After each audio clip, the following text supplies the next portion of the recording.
Il est rare qu'un fabricant va concevoir à partir d'une feuille blanche. Il est tout simplement pas rentable de le faire. Mais quand ils le font, ils ont la liberté de créer tout ce qu'ils veulent. Le CBR 650F est un de ces cas rares. Bien qu'il soit né de la lignée légendaire de CBR, ce CBR est complètement neuf du nez à la queue. La première chose que vous remarquez, non, la première chose que vous ne pouvez pas ignorer est le style impressionnant de la CBR 650F. Allons-y d'avant en arrière.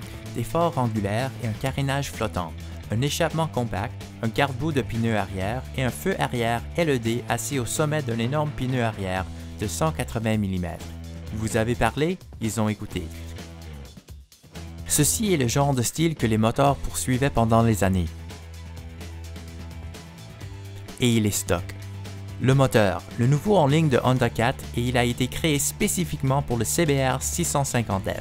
Les gens veulent toujours le meilleur des deux mondes et les moteurs ne sont pas différents. Nous voulons une performance sportive, une puissance et cheval-vapeur supérieure et nous voulons que le moteur soit utilisable et facile à monter dans toutes les situations.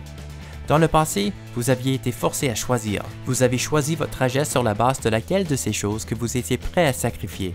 Souvenez-vous de ce que je disais à propos de la liberté de créer ce que vous voulez? Bien voici ce que les ingénieurs ont fait. Ce moteur vous donne à la fois des performances sportives et une convivialité incroyable. Ok, allons-y. Double Arbacam 16 soupapes par cylindre qui emploie actionnement de cam direct et est accordé pour fournir un couple élevé en dessous de 4000 RPM. Traduction, une conduite facile, en arrêt, en départ ou en trafic. Puissance construit tout le chemin à 11 000 RPM. 11 000! La partie sport n'est pas perdue sur cette moto. N'oubliez pas, il est un inline-4, ce moteur chante. Ces 4 cylindres inclinés vers l'avant de 30 degrés avec un centre de gravité bas permet un maniement beaucoup plus facile. Un seul tube mono-amortisseur offre un réglage en précharge du ressort de 7 étages fonctionnant directement sur le bras oscillant. Et enfin les freins, un disque arrière de 240 mm et 2 disques de 320 mm à l'avant, qui par ailleurs sont plus grandes que la 600WR.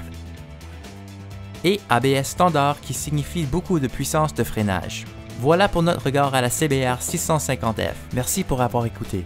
Pour en savoir plus, visitez honda.ca et n'oubliez pas de vous inscrire ici pour tous les mises à jour de Honda Canada.